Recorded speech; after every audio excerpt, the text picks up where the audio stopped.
big victory on gun control, but big challenges ahead. That's what we'll talk about for lunch today. It was wonderful. On Friday, July 27th, the date I have been warning you about for a month and a half now and wrote about in our book Screwed, Hillary Clinton was supposed to sign the Arms Trade Treaty at the United Nations. That was the culmination of 4 weeks of negotiations and years of preparation before that. And originally, Bush would have nothing to do with it. On 2009, Obama reversed that policy and said, I want Hillary to negotiate this. And everything was all set up for signing. And they prepared a draft treaty, which would have permitted encroaching gun control within the United States under the rubric of protecting us from illicit sales to drug dealers and stuff abroad. And they walked up to it, and Hillary and the U.S. government said, no, we're not going to sign. No treaty. And that was really great. It was wonderful and was, I think, overwhelmingly due to your pressure. See, 51 senators on Thursday, the day before the supposed signing, sent a letter to Hillary and to Obama saying that they would vote to oppose the treaty as long as if it did not sufficiently protect civilian arms within the United States, domestic armament. And based on that, I think Obama got a hold of Hillary and said, hey, I don't need this issue before the election. I don't need to have to deal with this gun issue before the election. We'll sign the treaty later. And as a result, it was laid over and it wasn't signed. But it's a battle we won, not the war. The war is still going on.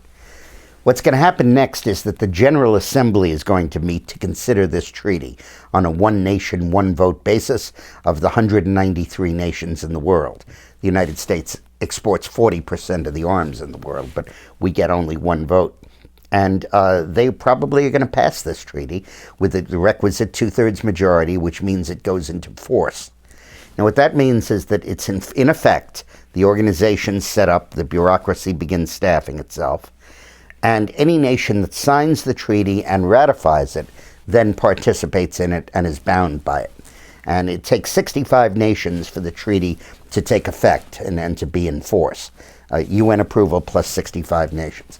And they'll get that easily. They'll get Trinidad and Tobago and the Fiji Islands and all kinds of countries to sign up, and they'll have 65 nations. Then the question will be, does it bind the United States? Now, what I think is going to happen is I think Obama will punt this until after the election. And I think that his intention will be to sign it after Election Day. Now, I think he's going to do that. I don't think there's anything we can do to stop him. But the question then is, does he win or does he lose? If Obama loses re-election, Romney, I think, can be counted upon, and we better make sure he can be counted upon, to renounce Obama's signature.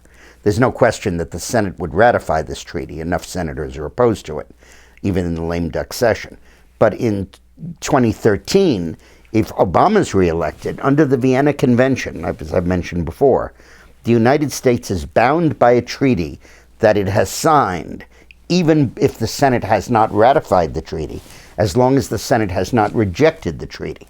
And this takes place until the president renounces the treaty.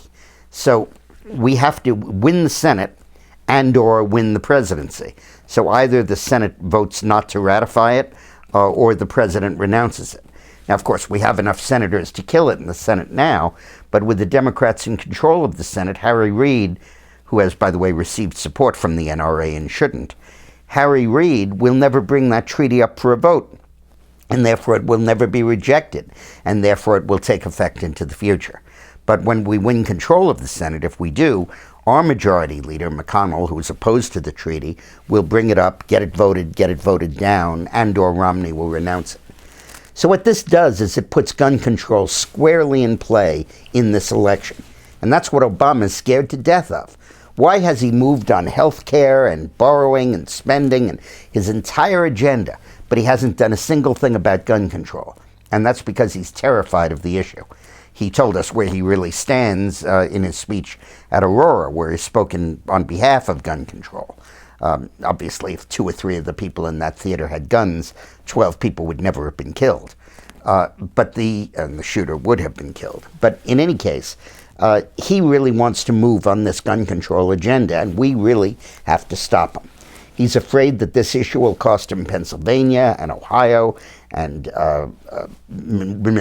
Minnesota, Wisconsin, Michigan, Missouri, all of the states where hunters live and where gun owners really value those rights.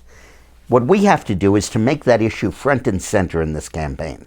We have to make sure that in those states, in the hunting areas, they understand that this is a referendum on their right to own guns. It's really a referendum on the Second Amendment. So, to arms, my friends.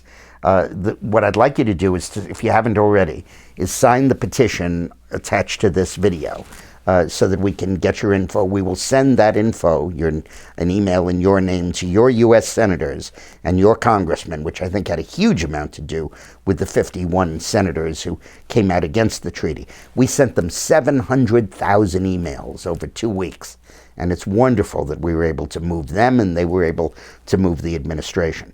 So sign the petition so we can keep you posted on what's going on. And we'll keep this fight together, you and I. Let's go get them. Thanks a lot.